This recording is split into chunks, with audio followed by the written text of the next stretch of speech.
যে বুলেট 500, এটা এয়ার ফিল্টারটা খারাপ হয়ে গেছে, এয়ার ফিল্টার পাল্টাবো। এই যে বুলেট 500 দেখে রাখুন,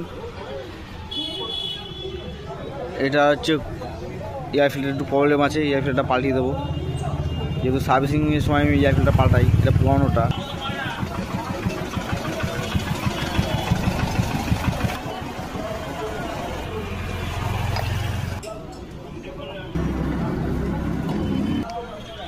এই খাসটা এরকম টিন কোনার মধ্যে খাসটা আছে না, এই খাসটা এই যাতে না লাগে, যে লকটা হয় যার জন্য খাসটা এইদিকে থাকে, এই উপরের কভারটা এটা দেখে লাগাবে।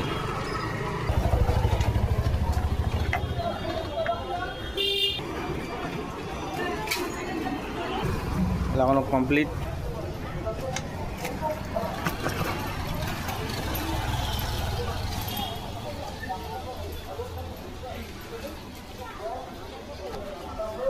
ভিডিওটা ভালো লাগে লাইক কমেন্ট শেয়ার করে দেবেন এরকম ভিডিও দেখতে হলে।